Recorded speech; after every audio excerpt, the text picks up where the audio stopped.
નમસ્કાર વિદ્યાર્થી મિત્રો, ધોરણ 11 ફિઝિક્સમાં આજના લેક્ચરથી આપણે પ્રકરણ નંબર 2 એકમ અને માપનના પુનરાવર્તનની શરૂઆત કરવા જઈ રહ્યા છે. મિત્રો, તમને ખ્યાલ છે એ મુજબ તારીખ 21 જુલાઈથી આપણા સ્કૂલની યુનિટ ટેસ્ટ શરૂ થવા જઈ રહ્યો છે, બરાબર? એમાં ફર્સ્ટ ઓફ ઓલ પહેલું જે પેપર છે એ છે ફિઝિક્સનું, અને એની અંદર તમને સિલેબસ દરેકે દરેક વિષયની માહિતી ખબર જ છે. ચેપ્ટર નંબર 1, 2, 3 એન્ડ 5 ની થિયરી. ઓકે, તો આ બધા જ રિલેટેડની તમને ક્વેશ્ચન બેંક, એની પૂરેપૂરી મટીરિયલ, નોટ્સ ને બધી વસ્તુ તમને ગ્રુપની અંદર પહોંચાડી દેવામાં આવેલી છે. આઈ હોપ કે તમે પોતાની તૈયારી એ શરૂઆત કરી પણ દીધેલી હશે. આપણે પ્રકરણ નંબર 2 ના ઇમ્પોર્ટન્ટ ટોપિક્સ તરફ એ રિવિઝન કરી લઈએ. તો એની અંદર સૌપ્રથમ શરૂઆતનો મુદ્દો જો જોઈએ ને, તો પ્રકરણ નંબર 2 ની શરૂઆતમાં જ પહેલો ટોપિક આવે છે, જે છે ભૌતિક રાશિ કોને કહેવાય. ભૌતિક રાશિ, વિદ્યાર્થી મિત્રો, આની ડેફિનેશન જો જોઈએ ને, તો કુદરતની અંદર ઘણી બધી ઘટનાઓ બનતી હોય છે.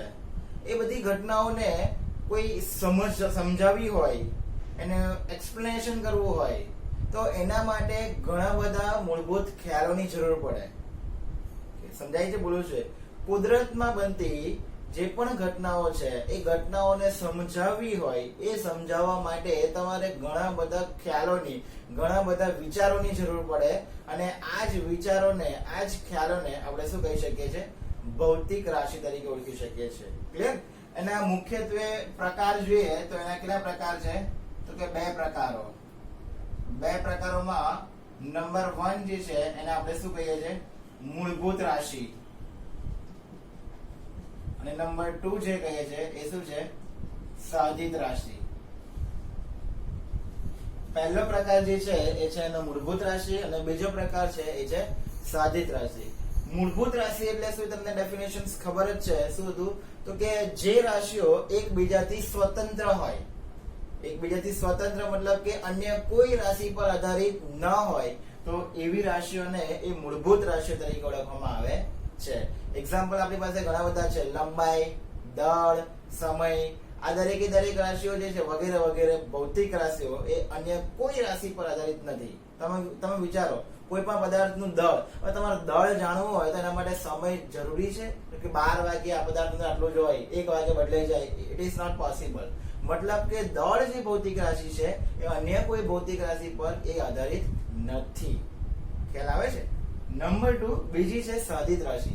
તો આ સાધિત રાશિઓ જે છે એ કોના પરથી મેળવવામાં આવે છે? મૂળભૂત રાશિઓ પરથી મેળવવામાં આવે છે. એટલે એની ડેફિનેશન્સ એ રીતે બને કે જે ભૌતિક રાશિઓને મૂળભૂત ભૌતિક રાશિઓ પરથી મેળવવામાં આવે છે. કોના પરથી મેળવીએ છીએ આપણે? મૂળભૂત પરથી. જે રાશિઓને આપણે મેળવીએ છીએ એને શું કહીએ છીએ? સાધિત રાશિ તરીકે ઓળખવામાં આવે છે. ખ્યાલ આવી ગયો? જેમ કે આપણે વેગ કહીએ, વેગમાન કહીએ, પ્રવેગ કહીએ, બળ કહીએ, વગેરે વગેરે બધી એ સાધિત રાશિઓના ઉદાહરણમાં કહી શકાય. ધેન આફ્ટર એક બીજા પોઈન્ટ તરફ જઈએ છે, જે છે એકમ. કોઈ પણ ભૌતિક રાશિ હોય એને એકમ તો અવશ્ય હોય. તો એકમ કોને કહેવાય? એકમની વ્યાખ્યા શું? તો કોઈ પણ ભૌતિક રાશિના,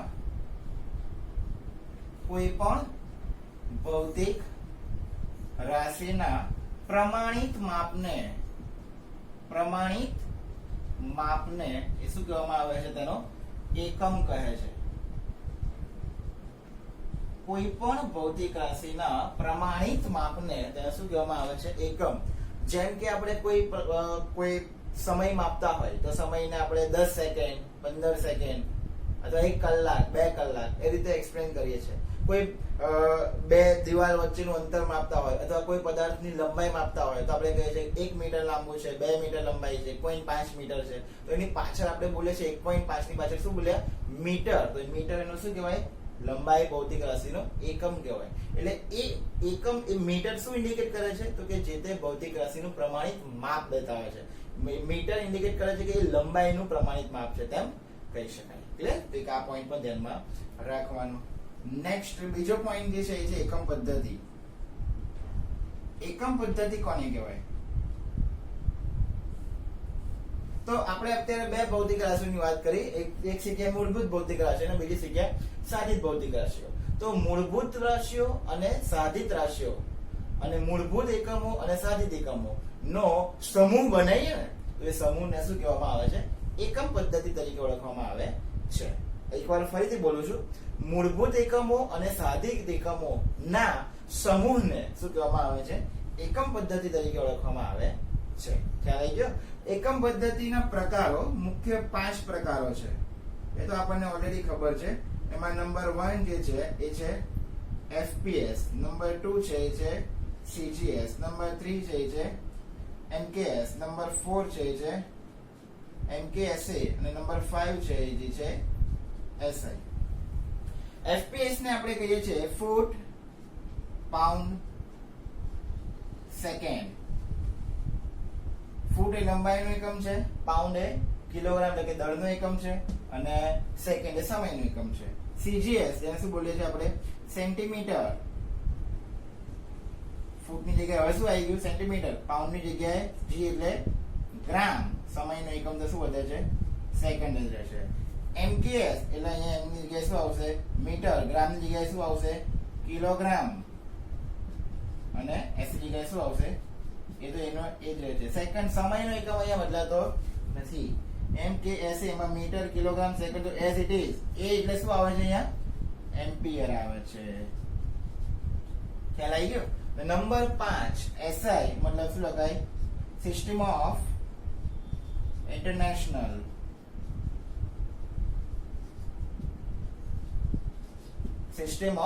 ઇન્ટરનેશનલ આંતરરાષ્ટ્રીય એકમ પદ્ધતિ વિશે આપણે માહિતી મેળવી શકીએ. ખ્યાલ આવી ગયો?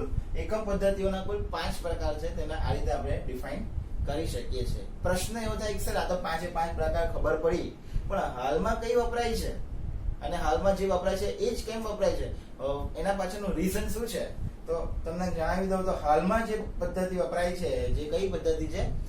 SI પદ્ધતિનો એ હાલમાં ઉલ્લેખ કરીએ છીએ. અને હાલમાં દરેક જગ્યાએ, વિશ્વમાં દરેક જગ્યાએ હાલમાં SI પદ્ધતિનો જ એ ઉપયોગ કરવામાં આવે છે. તો કેમ આ જ વસ્તુ? તો એના વિશે આપણે અમુક નોંધ જોઈએ. તો નેક્સ્ટ મુદ્દો જે જોઈએ છે એ છે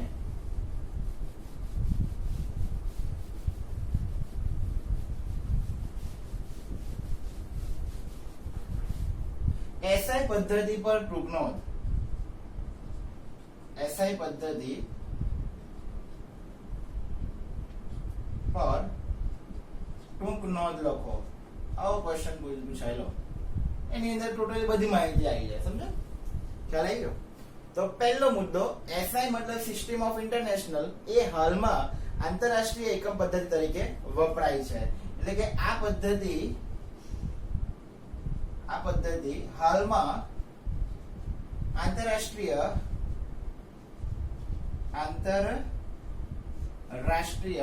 એકમ પદ્ધતિ તરીકે સ્વીકારવામાં આવી.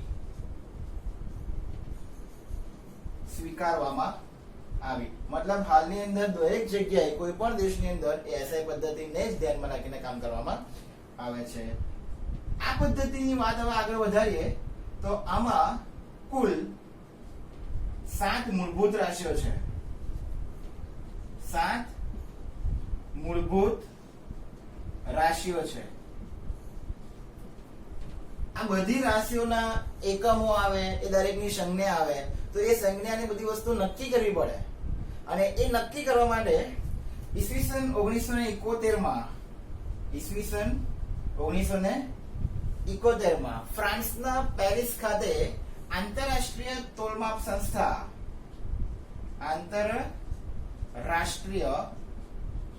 તોલમાપ સંસ્થાની સામાન્ય સભામાં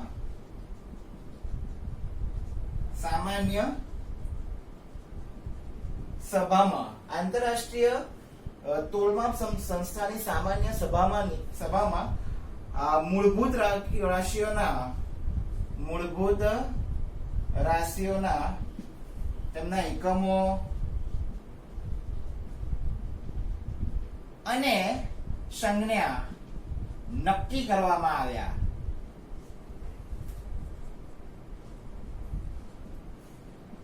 એટલે કે 7 એવી રાશિઓ જે નક્કી કરવામાં આવી કે આ 7 ના એકમો અને એની સંજ્ઞા એ દરેકે દરેક જગ્યાએ એક જ પ્રમાણેની હોવી જોઈએ અને એનો યુઝ પણ વૈજ્ઞાનિક ક્ષેત્રે, ટેકનિકલ ક્ષેત્રે, વ્યાપાર ક્ષેત્રે, ઔદ્યોગિક ક્ષેત્રે દરેકે દરેક જગ્યાએ એનો ઉપયોગ થાય એવું કહેવામાં આવ્યું. ખ્યાલ આવ્યો? એનું કારણ શું છે તો કે કોઈ પણ જગ્યાએ કોઈ એકમને ધ્યાનમાં રાખીને કોઈ પ્રોબ્લેમ ક્રિએટ ના થાય.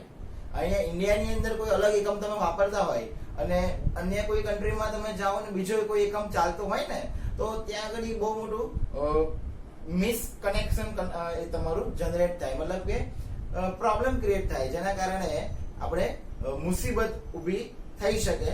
એવું ના થાય એટલા માટે એક જ સ્ટાન્ડર્ડ એસઆઈ પદ્ધતિ ઉપયોગ કરવામાં આવે છે. ઓકે, ખ્યાલ આવી ગયો? નાઉ હવે આ પદ્ધતિઓની અંદર મૂળ 7 જે રાશિઓ છે એ કઈ કઈ છે અને એનો એકમ શું છે, એની સંજ્ઞા શું છે, એના વિશે આપણે આગળ નોંધ કરીએ. કન્ટિન્યુઅસ પોઈન્ટ છે એસઆઈ પદ્ધતિની 7 મૂળભૂત રાશિઓ, તેના એકમો અને સંજ્ઞા સહિત જણાવો. આવો પ્રશ્ન પૂછાય. તો પહેલી આપણે શું લખીશું? ભૌતિક રાશિઓ. ત્યારબાદ એના શું લખીશું? એકમો. અને ત્યારબાદ શું લખીશું? એની સંજ્ઞા. બરાબર? આગળ ક્રમ. પહેલી ખબર જ છે આપણને કેટલી ભૌતિક રાશિ છે તો કે 7 છે. આપણે 4, 5, 6 અને 7 ના ક્રમ લખ્યા. 7 ભૌતિક રાશિના નામ અવશ્ય ખબર હોવી જોઈએ તમને. પહેલી જે છે એ છે લંબાઈ, ત્યારબાદ જે છે એ છે દળ, ધેન આફ્ટર છે એ છે સમય, ચોથા નંબરનું જે છે એ છે વિદ્યુત પ્રવાહ, પાંચમા નંબર પર છે એ છે તાપમાન, જેને થર્મોડાયનેમિક તાપમાન પણ કહી શકાય. છઠ્ઠા નંબર પર જે છે એ છે જ્યોતિ તીવ્રતા અને સાતમા નંબર પર જે છે એ છે દ્રવ્યનો જથ્થો. જો 7 રાશિ ભૌતિક રાશિ યાદ રહે તો એના એકમ સંજ્ઞા લખવામાં કોઈ તકલીફ ન આવે. લંબાઈનો એકમ તમને દરેકને ખબર છે. એસઆઈ એકમની વાત ચાલે છે જે ક્યાં કેવો સ્વીકારવામાં આવે છે? મીટર. અને એની સંજ્ઞા તો કે સ્મોલ એમ. ખ્યાલ આવી ગયો? દળ, જેનો એકમ શું કહેવામાં આવે છે તો કે કિલોગ્રામ. સમજો ખાસ, ગ્રામ નથી, કિલોગ્રામ છે. અને જેની સંજ્ઞા સ્મોલ કે, સ્મોલ જી. ત્રીજું છે સમય. સમયનો એકમ, સ્ટાન્ડર્ડ એકમ આપણને કહેવામાં આવે છે એ છે સેકન્ડ. જો કોઈ રકમની અંદર કલાકની અંદર સમય આપેલો હોય અને તમારે એનો દાખલામાં યુઝ કરવાનો હોય અને અન્ય કોઈ ભૌતિક રાશિનો એકમ સેકન્ડમાં હોય, તમારે દરેક વ્યક્તિ દરેક સમયના એકમને સેકન્ડમાં જ કન્વર્ટ કરવા પડે. સમયનો એકમ સેકન્ડમાં છે, જેને દર્શાવવામાં આવે છે સ્મોલ એસ. નંબર 4 વિદ્યુત પ્રવાહનો એકમ જે છે એ છે એમ્પિયર, જેને દર્શાવીએ છીએ આપણે કેપિટલ A વડે. આ સંજ્ઞાઓ પણ ખાસ ધ્યાનમાં રાખવાની. એકમની પાછળ એટલે કે મૂલ્યની પાછળ આ એકમ દર્શાવવા માટેની સંજ્ઞાઓ છે. તાપમાન, જેને આપણો સ્ટાન્ડર્ડ એકમ છે કેલ્વિન. ધ્યાન રાખજો, દરેક વિદ્યાર્થીને એવું લાગે છે તાપમાન તો ભાઈ સેલ્સિયસમાં જ હોય, તો સેલ્સિયસમાં ના હોય. સ્ટાન્ડર્ડ એકમ ભૌતિક રાશિ પ્રમાણે કયો છે? કેલ્વિન છે. અને એનો જે યુ સંજ્ઞા છે એ કેપિટલ કે છે, ધ્યાન રાખજો. જ્યોતિ તીવ્રતા, જેનો એકમ શું છે? કેન્ડેલા. અને જેને દર્શાવવામાં આવે છે small C, small D. Number 7 દ્રવ્યનો જથ્થો, જેનો એકમ શું છે? મોલ. અને જેને દર્શાવવામાં આવે છે સ્મોલ mo into l. આ 7 ભૌતિક રાશિઓ, એના એકમો અને એના સંજ્ઞા સહિતનું ટેબલ તમારું આ રીતે લખી શકાય. ખ્યાલ આવી ગયો? તો વિદ્યાર્થી મિત્રો, એસઆઈ પદ્ધતિ પરની ટૂંક નોંધ, અગાઉના મુદ્દાઓ અને આ જે 7 ભૌતિક રાશિઓ જે ટેબલ છે એ કમ્પ્લીટ ડ્રો કરો તો તમારી વેલ્યુએશન ત્યાં પૂરું થાય છે. એક બીજો પોઈન્ટ તમને કદાચ કેમિસ્ટ્રીની અંદર શીખ્યા જ હોવ છો કે છેલ્લો મુદ્દો આવે છે મોલ.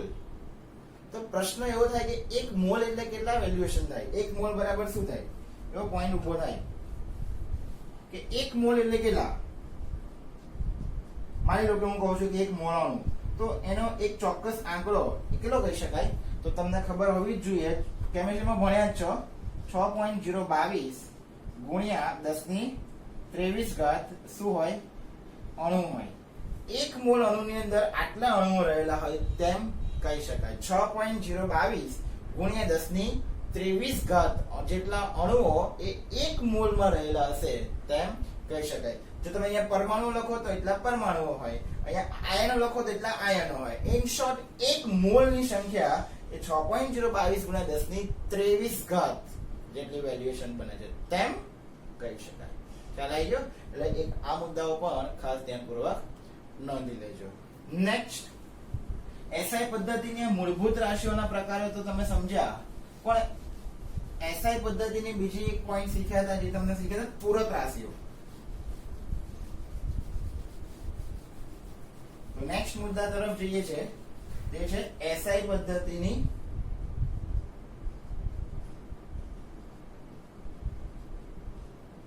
પૂરક રાશિઓ. હવે પહેલો પ્રશ્ન એવો થાય, પૂરક રાશિઓ કહેવાય કોને? બુકની અંદર ડેફિનેશન નહીં હોય, સમજવા જેવું પોઈન્ટ છે. પૂરક રાશિઓ કોને કહેવાય? મૂળભૂત રાશિઓ શીખ્યા, સાદિત રાશિઓ શીખ્યા, નવું પૂરક રાશિઓ આવ્યું. વિદ્યાર્થી મિત્રો, જ્યારે મૂળભૂત અને સાદિત રાશિઓ નક્કી થઈ ગઈ, ત્યારે ભૌતિક વિજ્ઞાનના કેટલા એવા ખ્યાલો હજુ બી રહેલા છે જેને તમારે જો સમજાવવા હોય ને તો એમાં માટે અમુક બીજા નવા ખ્યાલોની જરૂર પડે. અમુક ઘટનાઓને સમજાવવા માટે અમુક નવા ખ્યાલોની જરૂર પડે, અને એ નવા ખ્યાલોને જે ભૌતિક રાશિઓ તરીકે દર્શાયા એને આપણે પૂરક રાશિઓ કહીએ છીએ. ઇન શોર્ટ, નવી જે 2-3 રાશિ આવી એને આપણે પૂરક રાશિ તરીકે દર્શાવીશું. કેટલી છે? તો નંબર 1 જે છે, એક છે સમતલ કોણ અને બીજું છે ઘન કોણ. એકચ્યુઅલી પૂરક રાશિઓ 3 છે. ત્રીજા નંબરની પણ એક ધ્યાનમાં ખાસ રાખવાની, જે છે ક્યુરી. પ્રશ્ન એવો થાય, સમતલ કોણ ને ઘન કોણ તો શીખ્યા. વિદ્યાર્થી મિત્રો, ક્યુરી વિશેની ખ્યાલ આપણને આવતો નથી, એ ખાલી જાણકારી પૂરતું એના 3 પ્રકાર છે એ ધ્યાનમાં રાખવાના, પણ એનું કોઈ એક્સપ્લેનેશન નથી. એક વસ્તુ તમને ક્લિયર કહી દઉં કે ક્યુરીનો જે પોઈન્ટ છે, ક્યુરી નામની ભૌતિક રાશિ છે, એ ક્યાં યુઝ થાય એ હું તમને કહું તો એ રેડિયો એક્ટિવ તત્વોની જ્યારે વાત કરતા હોય ને, રેડિયો એક્ટિવ તત્વો જેમ કે યુરેનિયમ છે, એવા વિખંડન કરતા હોઈએ, એ બધી વસ્તુની જ્યારે ચર્ચા થતી હોય ને ત્યારે ક્યુરીની જરૂર પડે. 11th સ્ટાન્ડર્ડ ની અંદર હાલમાં એવા કોઈ ટોપિકની ચર્ચા થતી નથી, પણ પૂરક રાશિઓની વાત આવે તો તમારે 3 રાશિઓ છે એ ધ્યાનમાં રાખવાની. ખ્યાલ આવી ગયો? તો આ દરેક માહિતી એસઆઈ પદ્ધતિ વિશે તમારી કમ્પ્લીટ થઈ. તો મિત્રો, હવે આપણે જે મુદ્દાની ચર્ચા કરવા જઈ રહ્યા છે એ છે દ્રષ્ટિ સ્થાન ભેદની રીત. દ્રષ્ટિ સ્થાન ભેદની રીત સમજાવો. દ્રષ્ટિ સ્થાન ભેદની રીતની જ્યારે ચર્ચા કરતા હોઈએ ને ત્યારે ફર્સ્ટ ઓફ ઓલ તો દ્રષ્ટિ સ્થાન ભેદ કોને કહેવાય એ પહેલું સમજવું પડે. દ્રષ્ટિ સ્થાન ભેદ કહેવાય કોને? મિત્રો, બહુ ઈઝી વસ્તુ છે.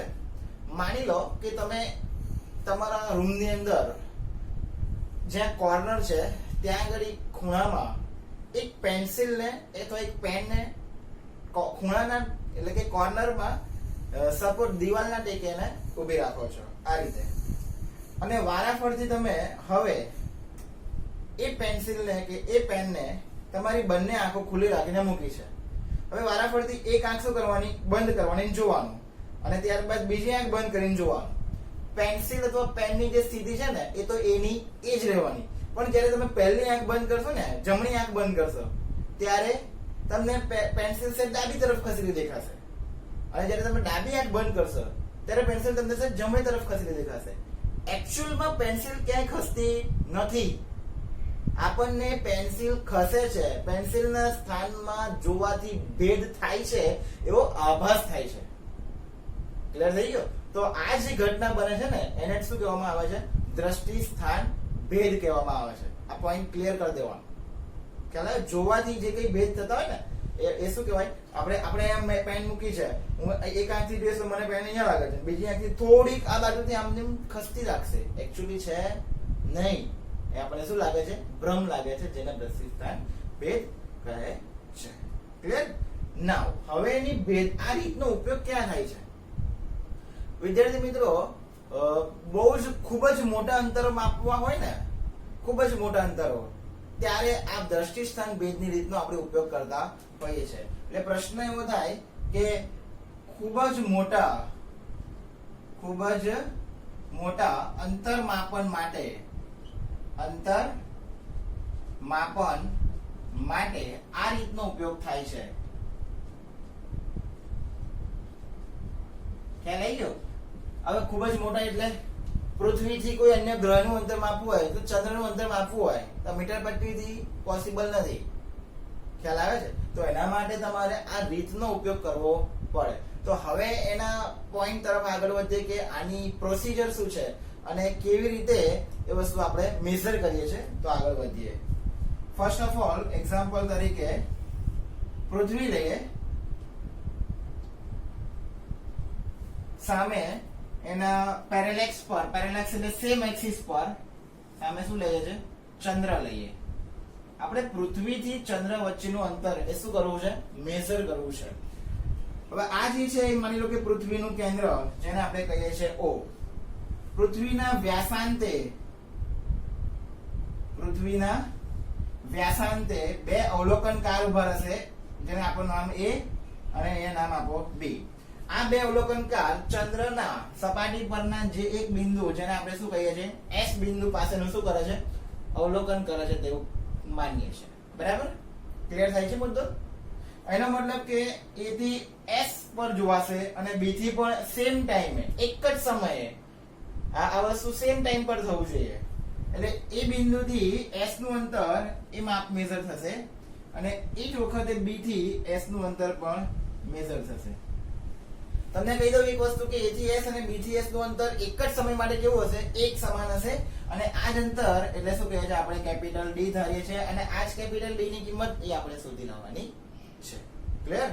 નાઉ બિંદુ A અને બિંદુ B એટલે કે અવલોકનકાર A અને B એ બિંદુ S પાસે કોઈ ખૂણો આંતરે છે અને એ જ ખૂણો એટલે શું કહેવામાં આવે છે? થીટા. અને આ થીટાને જ આપણે શું કહીએ છીએ? દ્રષ્ટિ સ્થાન ભેદ કોણ કહે છે. આ ખૂણો એટલે કયો ખૂણો? દ્રષ્ટિ સ્થાન ભેદ કોણ તરીકે એ ઓળખાય છે તેમ કહી શકાશે. ખ્યાલ આવી ગયો? નાઉ A થી B નો એટલે કે પૃથ્વીનું વ્યાસનું અંતર આપણે ધારી લઈએ છીએ. કોઈ બી વસ્તુ ધારી શકાય જેને આપણે શું ધારીએ છીએ? સ્મોલ b જે છે પૃથ્વીનો વ્યાસ છે. ખ્યાલ આવી કે ત્રણ વસ્તુ ધારી. એક ધાર્યો થીટા જેને આપણે કહીએ છીએ દ્રષ્ટિ સ્થાન ભેદ કોણ. બીજું ધાર્યું d જે પૃથ્વી અને ચંદ્ર વચ્ચેનું અંતર છે. અને ત્રીજું ધાર્યું છે સ્મોલ b જે કોની વેલ્યુ છે? પૃથ્વીના વ્યાસની કિંમત છે. ક્લિયર થઈ ગયું? હવે આના પરથી તમારે એનું અંતર શોધવું હોય મતલબ કે આપણને સમતલ કોણ પરથી એક ઇક્વેશન ખબર છે. કયું ઇક્વેશન ખબર છે? તો કે ખૂણો બરાબર ચાપના છેદમાં ત્રિજ્યા. ખૂણો બરાબર ચાપના છેદમાં ત્રિજ્યા. ખૂણો એટલે અહીંયા કેટલો છે? થીટા.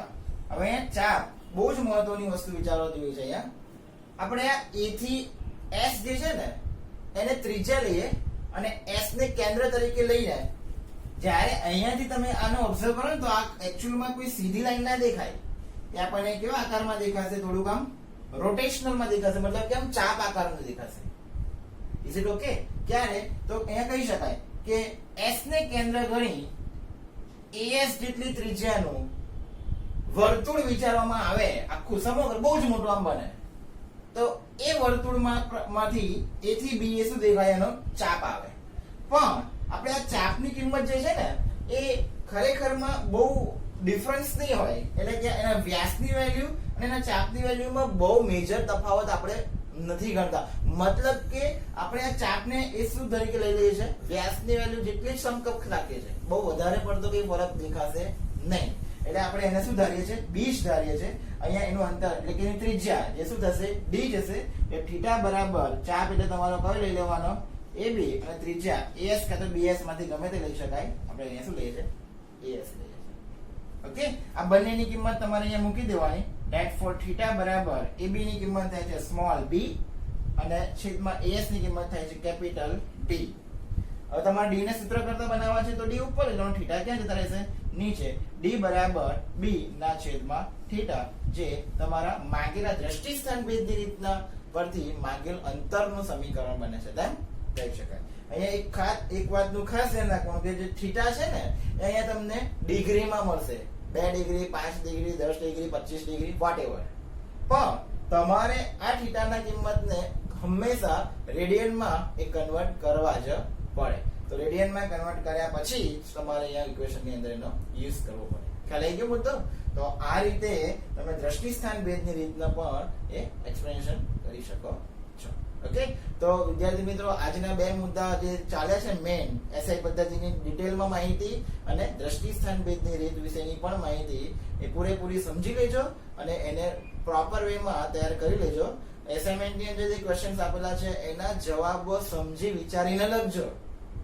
અગાઉ પણ ચાલી ગયેલા ટોપિકને યાદ કરવાનો અને એના જવાબ તમારે સ્ટેન્ડર્ડ રીતે કરવાનો, લખવાના રહેશે. ઓકે, નેક્સ્ટ ટોપિકની અંદર આપણે આગળ વધીશું. બરાબર? Thank you.